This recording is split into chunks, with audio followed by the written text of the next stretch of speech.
Hello class 9th, welcome to Zenith Guru. तो आज का हमारा टॉपिक है what is an atom. Atom होता क्या है? आप सबने कहीं ना कहीं बुक में पिक्चर्स देखे होंगे एटम के, but in real life you can't see, क्योंकि वो हमें पावरफुल माइक्रोस्कोप से भी दिखाई नहीं देता है, इतना छोटा होता है atom. Basically atom are the building block of all the matter. कोई भी चीज़ बनती है, जैसे कि पेन है, पेंसिल है, जो भी आपको अपनी आंखों से दिख रहा है, सब के सब क्या है? मैटर है। और हर एक चीज़, हर एक मैटर किससे मिलके बनी हुई है? हर एक चीज़, हर एक मैटर एटम से मिलके बना हुआ है। So atom are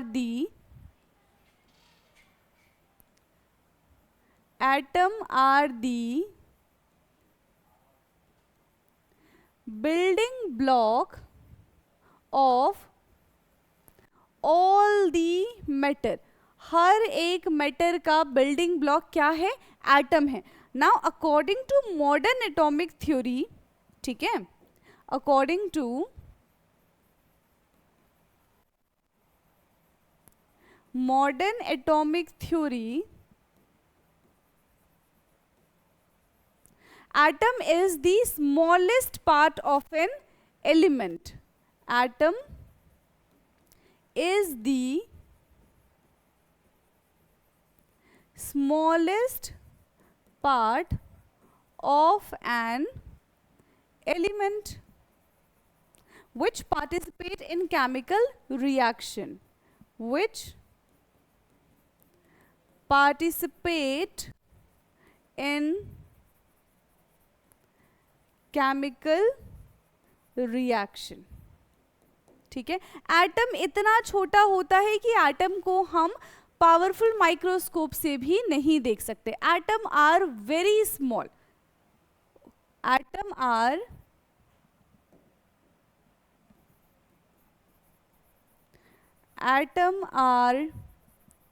very small, we can't even see with powerful microscope.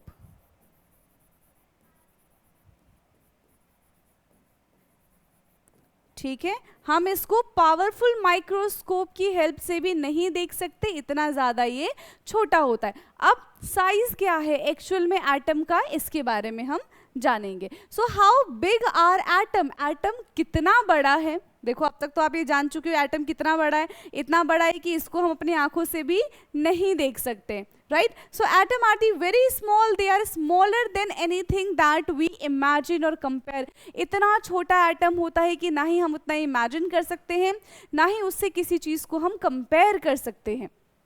More than millions of atoms when stacked would make a layer of barely as thick as sheet of paper. जब millions of atoms मिलेंगे तब जाके एक पतली सी sheet बनेगी। ठीक है, so atomic radius is measure in nanometer. हमने यहाँ पे नैनोमीटर में मेजर किया है, आप चाहो तो मीटर में भी मेजर कर सकते हो। सो 1 मीटर में 10⁻⁹ नैनोमीटर होता है। क्लियर? अगर मीटर की बात करें तो size of atom is equal to 10⁻⁻10 metre होता है। कितना होता है? Size of atom is equal to 10⁻⁻10। And nucleus के साइज की बात करें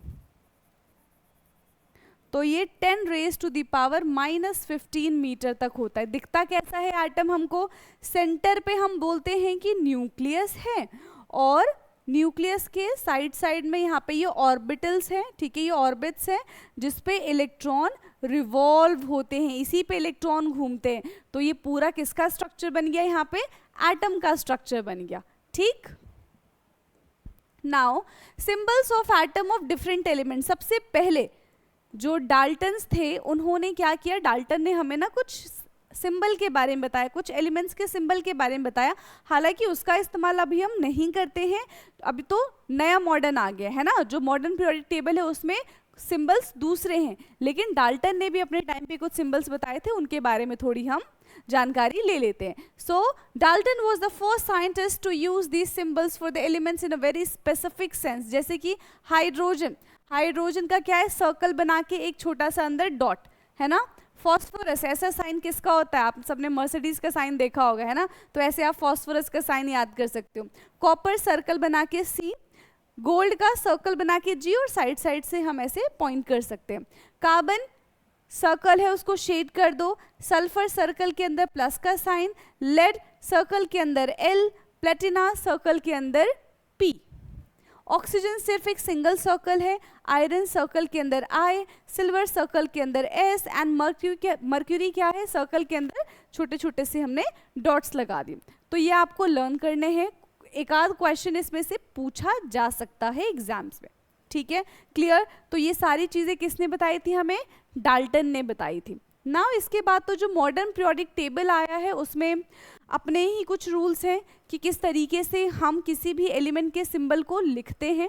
डिपेंड करता है कि वो एलिमेंट जो है, ठीक है, किसने ढूंढा है, कहाँ पे ढूंढा है, क्योंकि कुछ एलिमेंट्स ऐसे हैं जिनका फर्स्ट लेटर ही उसका सिंबल है, कुछ एलिमेंट्स ऐसे हैं जिसका फर्स्ट 2 लेटर उसका सिंबल है, कुछ एलिमेंट्स ऐसे होंगे जिसका फर्स्ट 3rd लेटर सिंबल होगा, और कुछ एलिमेंट्स ऐसे होंगे जिनका नाम कुछ और होगा और सिंबल कुछ और होगा, right? So in the beginning the name of the elements were derived from the name of the place where they were found for the first time.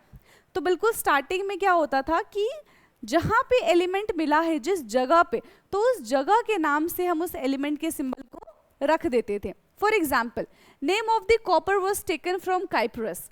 Copper कहाँ से मिला है? काइप्रस से मिला है। Some name were taken from the specific color. For example, gold was taken from the English word meaning yellow. Nowadays, IUPAC यानी कि International Union of Pure and Applied Chemistry, IUPAC का फुल फॉर्म आपको पता होना चाहिए। And international scientist organizations, international scientific organizations which approve name of element, symbol and units, ताकि एक जैसे रिजेंबल ना करने लग जाए, पता चले 2 एलिमेंट है, दोनों एलिमेंट का सिंबल सेम हो गया तो आप खुद ही कंफ्यूज हो जाओगे, सब कंफ्यूज हो जाएंगे। Many of symbol are the first 1 or 2 letters of the element's name in English. The first letter of the symbol is always written as capital letter. ये याद रखना, फर्स्ट लेटर जो है वो हमेशा कैपिटल लेटर में लिखा जाएगा, स्मॉल में मत लिख देना, लेकिन सेकेंड वाला हमेशा स्मॉल में लिखा जाएगा, upper case, and the second letter is small letter यानी कि लोअर केस।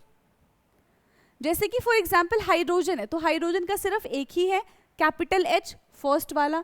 एल्यूमिनियम का हम अब ऐसे नहीं लिखेंगे AL, ये गलत हो जाएगा, फर्स्ट कैपिटल है तो दूसरा कैसा होना चाहिए? स्मॉल होना चाहिए, so capital A small L। Cobalt का क्या है? कैपिटल C स्मॉल O, ये गलत हो जाएगा, ये कार्बन मोनोऑक्साइड बन जाएगा जो कि एलिमेंट नहीं है, कंपाउंड है। Symbol of some elements are formed from the first letter of the name and then appearing later in the name, ठीक है, फर्स्ट लेटर है, जैसे अभी मैंने बताया हाइड्रोजन का है, हीलियम का ले लो तो कैपिटल H और स्मॉल E। अगर हम हाइड्रोजन का भी H रख देते, हीलियम का भी H रख देते तो हम बाद में खुद ही कंफ्यूज हो जाते है ना। नाउ जैसे क्लोरीन का है Cl है, जिंक का Zn है। Other symbol have been taken from the name of the element in Latin, German और ग्रीक वर्ड। कुछ ऐसे एलिमेंट्स हैं जिनका नाम जिनके सिंबल से मैच नहीं करता, तो वो कहाँ से लिए गए हैं? वो ग्रीक वर्ड है, ठीक है, वो अलग अलग जगह से लिए गए हैं। सिंबल ऑफ, जैसे कि आयरन, तो आयरन का सिंबल I नहीं होता, आयरन का सिंबल IR नहीं होता, आयरन का सिंबल होता है Fe, ठीक है। सो ये क्या है? लैटिन नेम है, कहाँ से आया है? फेरम से आया है। जैसे सोडियम, सोडियम का सिंबल होता है, क्या होता है? Na, ना कि S, तो Na कहाँ से आया है? यानी कि नेट्रियम से आया है। So sodium is Na from natrium, potassium is K from kalium, and therefore each element has a name and a unique chemical symbol. तो इस तरीके से हर एक एलिमेंट्स का अलग अलग सिंबल बनाया गया है, यूनिक सिंबल बनाया गया है, कोई भी सिंबल एक दूसरे से रिजेंबल नहीं करते, और ये सारी चीज़ें बहुत ज़्यादा इंपॉर्टेंट है। पता चल चुका होगा आपको कि किस किस बेस पे हमने सिंबल को यहाँ पे आइडेंटिफाई किया है। Clear students? तो यहाँ पे हमने आज की क्लास में जाना एटम्स के बारे में। तो ऐसे ही इन्फॉर्मेटिव वीडियोस के लिए आप हमारे चैनल को सब्सक्राइब कर सकते हैं। बाकी मिलेंगे हम नेक्स्ट क्लास में, तब तक पढ़ते रहिए। Thank you so much.